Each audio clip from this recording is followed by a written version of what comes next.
Selamat pagi anak.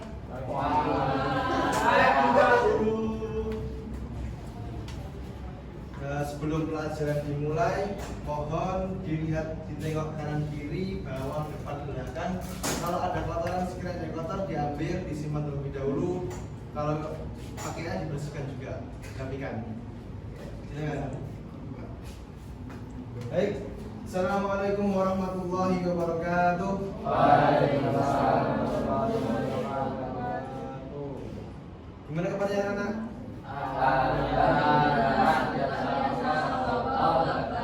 Nah, sebelum dimulai pelajaran, alangkah baiknya kita mulai dengan bacaan basmalah, ta'awudz dan doa bersama-sama. Bismillahirrahmanirrahim. Raditu billahi rabban wa bil islami dinan wa bi Muhammadin nabiyyan wa rasulah. Rabbi zidni ilma warzuqni fahma. Amin. Baik, sebelum dilanjutkan, ada yang gak masuk hari ini? Alhamdulillah. Baik, gimana kabarnya kemarin setelah liburan?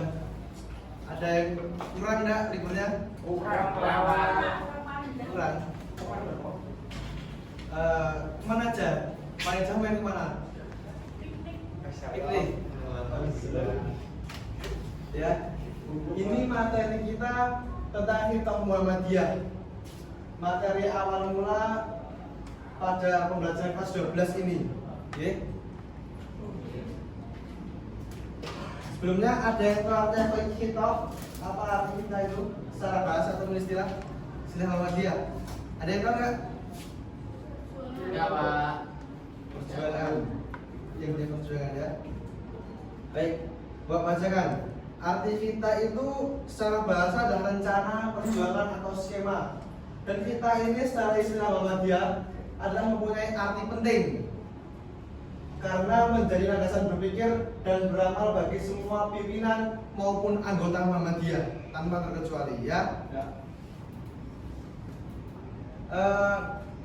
Di antara fungsi dan sifat kita Muhammadiyah adalah sifatnya adalah dinamis.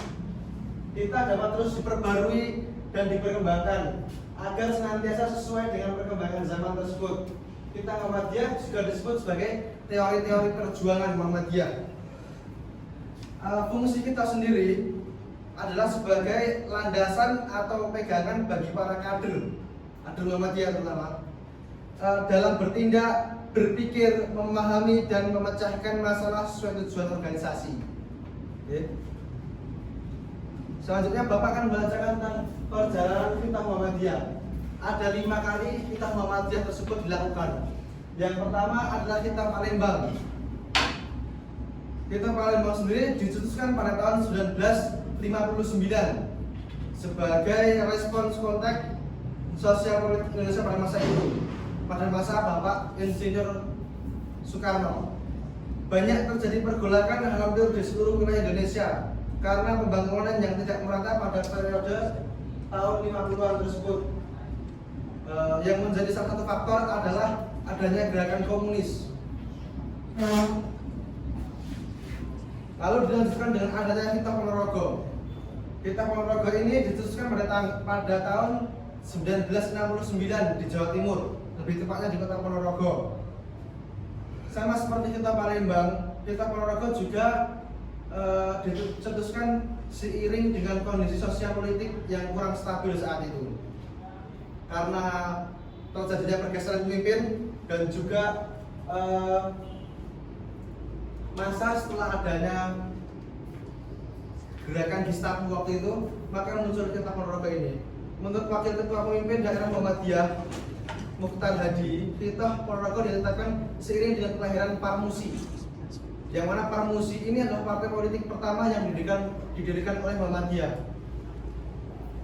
Setelah itu ada Hitoh Ujung Pandang. Hitoh Ujung Pandang ini dikeluarkan pada tahun 1971.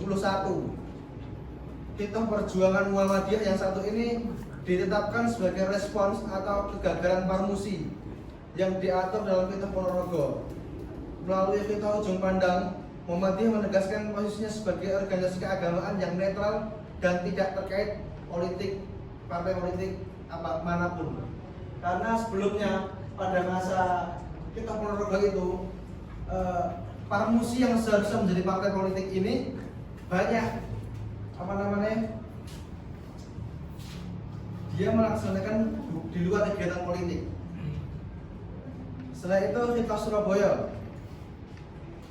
Kitab Surabaya ini ditetapkan oleh Muhammadiyah pada tahun 1978. Kitab Surabaya sendiri merupakan penyempurna dari Kitab Ponorogo.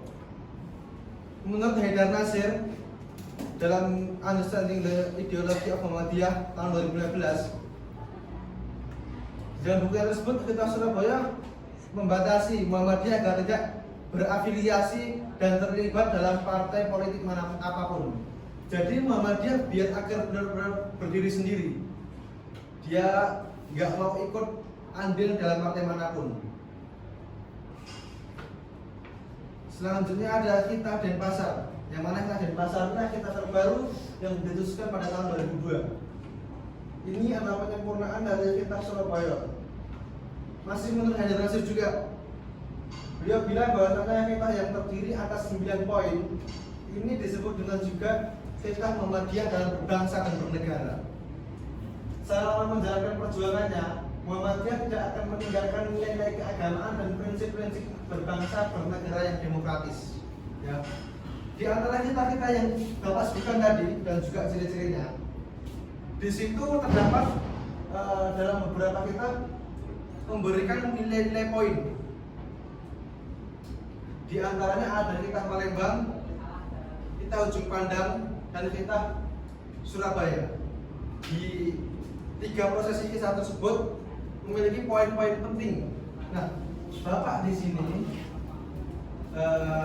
ingin kalian mencari apa dari isi poin-poin tersebut dan minta untuk kalian agar nanti bisa dijelaskan di depan.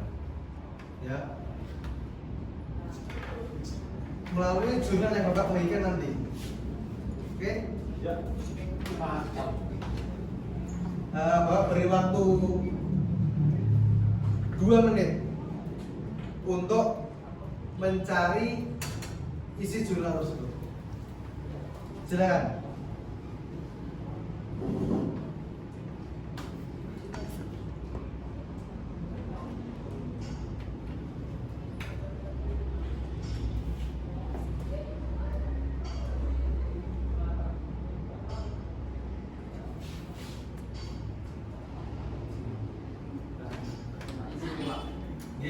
Gimana? Oh iya, silakan.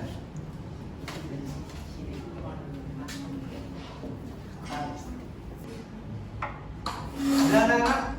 Sudah dapat poin-poinnya? Sudah. Baik, yang mau menyebutkan Kitab Palembang dulu. Di sini apa dulu, Pak? Di sini apa, Mas? Yang pertama, menjiwai pribadi yang berbeda dengan Muhammadiyah dengan memperdalam dan mempertebal tauhid, menyempurnakan ibadah dengan khusyuk dan tawadhu, mempertinggi akhlak, memperluas ilmu pengetahuan, dan menggerakkan Muhammadiyah dengan penuh keyakinan dan rasa tanggung jawab. Yang kedua, melaksanakan sesuatu hasanah. Yang ketiga, mengajukan organisasi dan beraplikasi. Suaranya dikencangkan, Mas. Suara dikencangkan. Siap. Yang keempat, memperbanyak dan mempertinggi mutu anak. Yang kelima, mempertinggi mutu anggota dan membentuk kader. Yang keenam, memperoleh ukhuwah sesama muslim dengan mengadakan badan islah untuk mengantisipasi bila terjadi keratakan dan perselisihan. Yang terakhir, menuntun penghidupan anggota. Sudah, Pak? Itu tadi tentang Kitab Palembang. Selanjutnya adalah Kitab Ujung Pandang. Silakan yang kita Ujung Pandang. Yang lanjut. Muhammadiyah adalah gerakan dakwah Islam yang beramal dalam segala bidang kehidupan manusia dan masyarakat. Kemudian setiap anggota Muhammadiyah sesuai dengan hak asasi dapat tidak memasuki atau memasuki organisasi lain sepanjang tidak menyimpang dari ketentuan-ketentuan yang berlaku dalam persyarikatan Muhammadiyah. Kemudian untuk lebih memantapkan Muhammadiyah sebagai gerakan dakwah Islam, setelah pemilu tahun 1991, Muhammadiyah melakukan amar ma'ruf nahi munkar secara konstruktif dan positif terhadap Partai Muslim Indonesia. Dia ada untuk lebih meningkatkan partisipasi Muhammadiyah dalam pelaksanaan pembangunan nasional. Baik, tadi dari kita Jum'atan ya. Setelah itu kita Surabaya. Yang mau menjawab silakan. Saya Pak. Nah, dulu Mbak gimana? Yang pertama, Muhammadiyah adalah gerakan dakwah Islam yang beramal dalam segala bidang kehidupan manusia dan masyarakat. Tidak memiliki hubungan organisatoris dengan dan tidak merupakan afiliasi dari suatu partai politik atau organisasi apapun. Yang kedua, setiap anggota Muhammadiyah sesuai dengan hak asasinya dapat tidak memasuki atau memasuki organisasi lain sepanjang tidak menyimpang dari anggaran dasar, anggaran rumah tangga atau ADART dan ketentuan-ketentuan yang berlaku dalam persyarikatan Muhammadiyah. Nah, itu tadi ya materi pada hari ini tentang apa itu sunnah Muhammadiyah, yang mana kita ini berjalan selama 5 kali kita. Dalam kisah tersebut kita dapat tarik kesimpulan bahwasanya untuk menjadi seorang kader Muhammadiyah yang baik, kita perlu paham secara dalam tentang isi dari poin-poin setiap kita tersebut. Nah, untuk pertemuan yang akan datang, insya Allah kita akan membahas tentang